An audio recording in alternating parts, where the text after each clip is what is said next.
Coming up on Casey's Top 40, the latest hit for The Time, a group discovered by an old friend of theirs from Minneapolis, an old friend named Prince. Casey's Top 40. I'm Casey Kasem on Casey's Top 40. Now we're up to the latest Top 40 hit for The Time, a group discovered by an old friend of theirs, an old friend named Prince.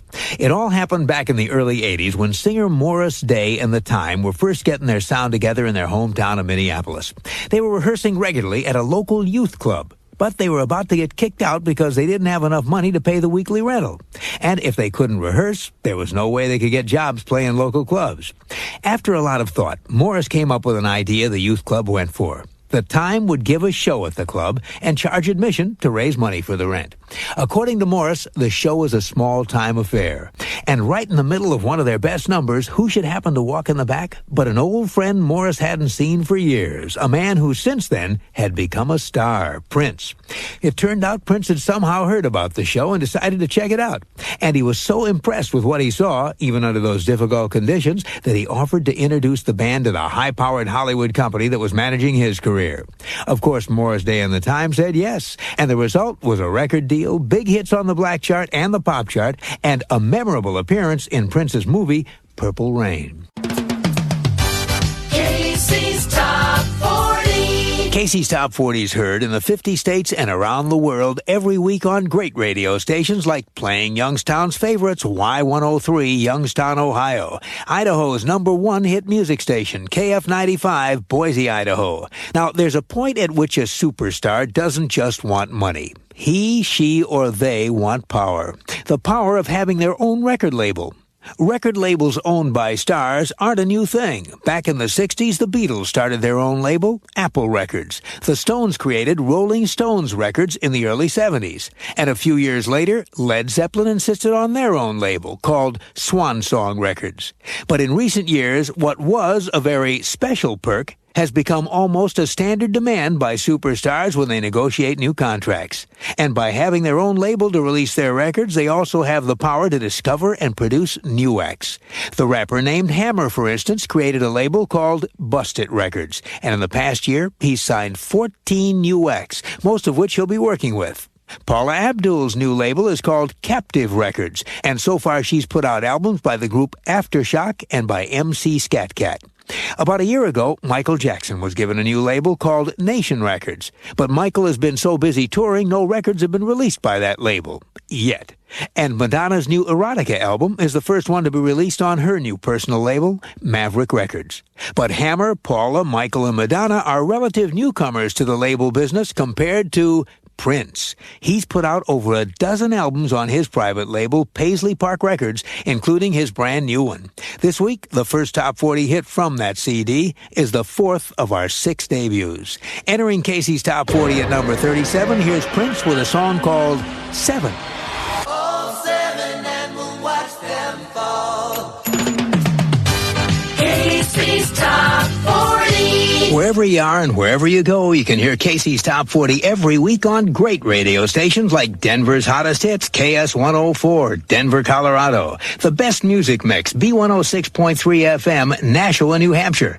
Well, now we're up to a superstar who this week scores a rock era first. He's the first and only singer in the entire rock era to hit the top 10 12 years in a row, a journey he began in a little red Corvette. His accomplishment is an amazing tribute to his longevity and consistency, and it's something not even attained by superstar singers like Elton John, Madonna, Whitney Houston, Diana Ross, and Elvis. The only artist who comes close is Phil Collins, who's had top 10s 11 years in a row as part of Genesis and as a solo artist.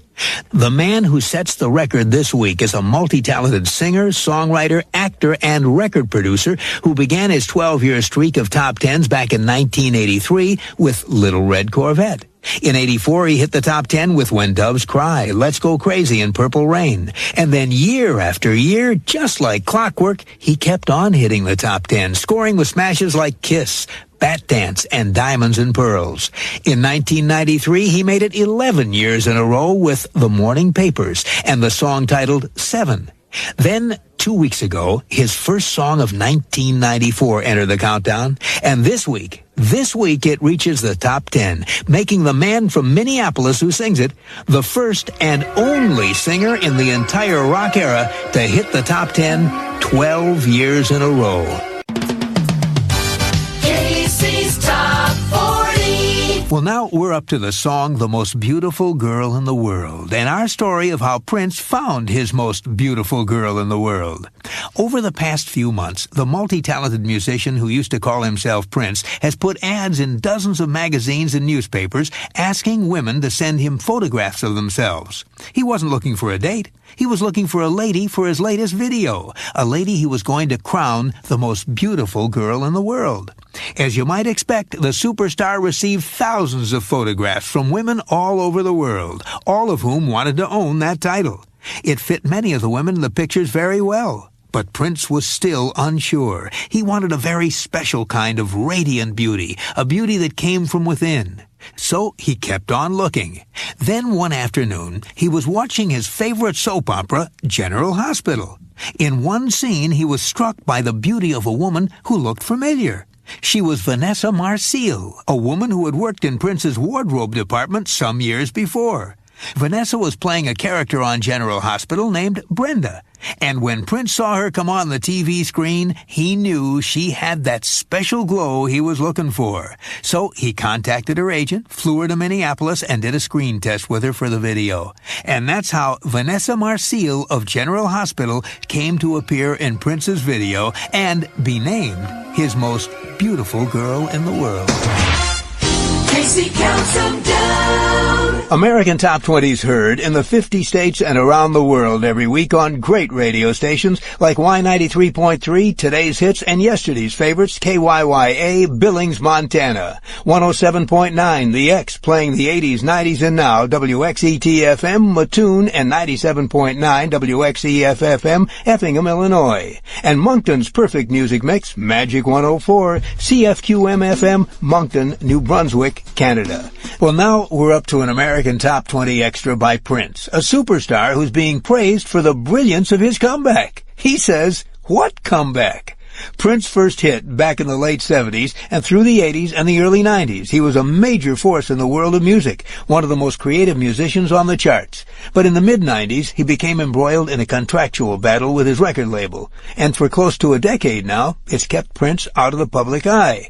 He continued to record and release CDs on his own label, NPG, but he didn't have the chart success that he'd had before. But now, all that is behind him. Prince has a new record label, Sony Music. He has a new CD titled Musicology, an album that critics are raving about.